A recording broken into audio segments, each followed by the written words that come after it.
that means, right? Verse 23, the first verse. If any of you wants to be my follower, you must turn from your selfish ways, take up your cross daily, and follow me. That's pretty simple, isn't it?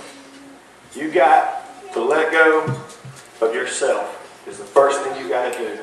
I totally committed my life a couple years ago to Jesus Christ. And the hardest part of all of that was giving up some stuff that I held pretty dear to myself. Not necessarily good stuff either. I still wanted to hold on to the old. I wanted to be the new, but I still wanted to get a little bit of the old too. Don't work like that. It's not going to work. You're just going to get your feelings hurt in the long run. You got to give up whatever it is that you've got that's holding you back from having as good a walk with Jesus Christ as you can have. That's what denying yourself means. The second part of that is you got to take up your cross daily. Taking up your cross means that you've got to identify completely with Jesus' message and what he went through right there. You got to pick that stuff up. You got to get rid of it. You got to carry it every day. Whatever crap you got on you, you got to bring it right up here and you got to put it down right there. You need to bring all your junk. You got to get it out of your life every day. You got to keep yourself clean. The last part of that is easy. Follow me. Read your Bible. Pray. Talk to me. I'll talk back. Really. 3 conditions that have to be met. Deny yourself, take up your cross, and follow it.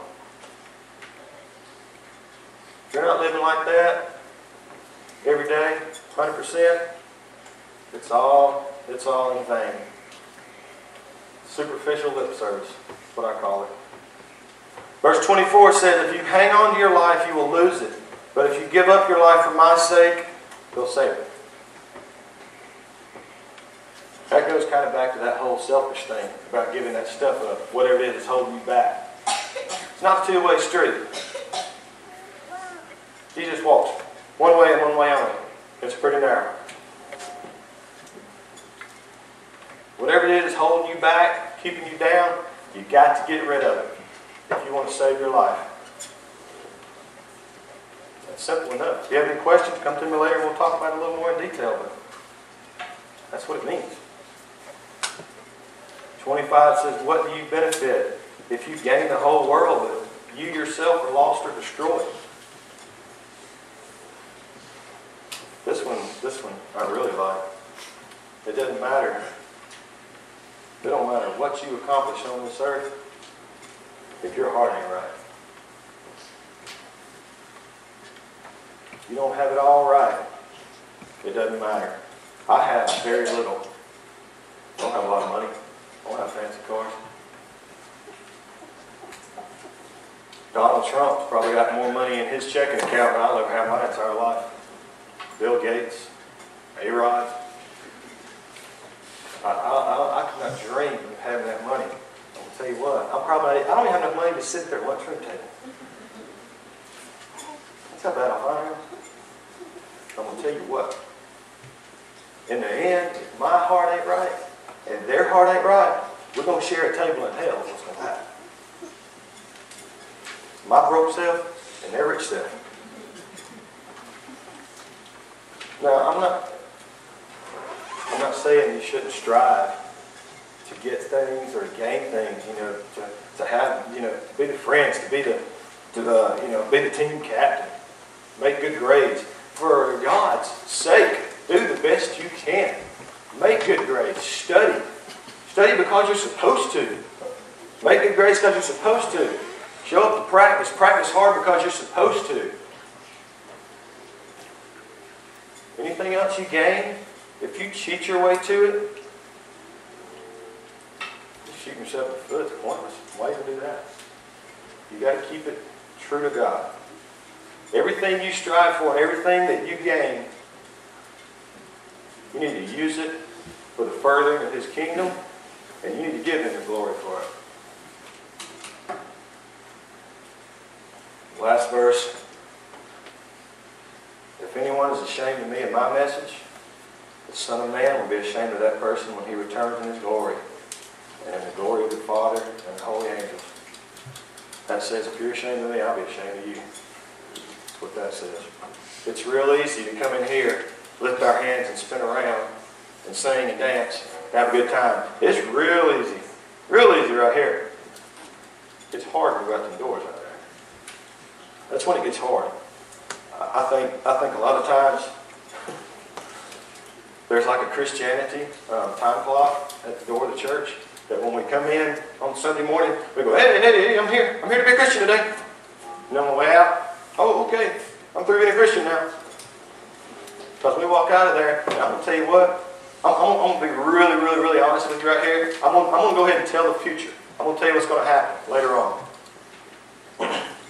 You come in here, we had a good time, you jumped up and down and you danced. Had a good time, you said, man, that guy spoke, he was pretty good too. Then you're going to leave here, we're going to leave here in a little bit, we're going to go out here and we're going to eat tacos, and you're going to just get full, and you're just going to be, oh man, this is pretty cool.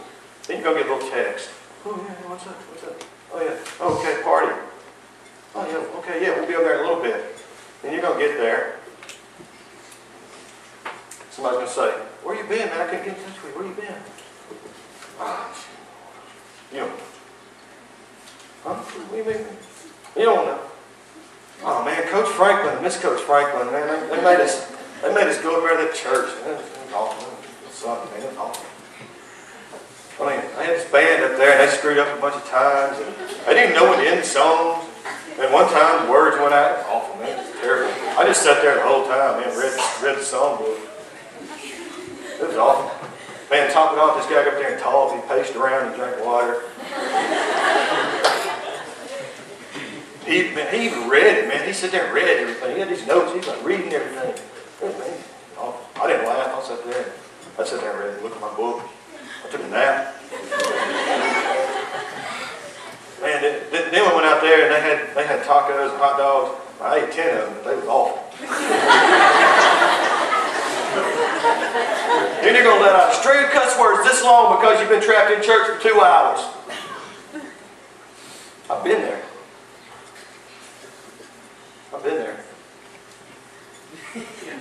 My guitar almost went there. Hey folks, I've been there. And it wasn't as long ago as you think. I've probably been there about 3 years ago. I know how it goes down. I'm just not old. I'm not that old.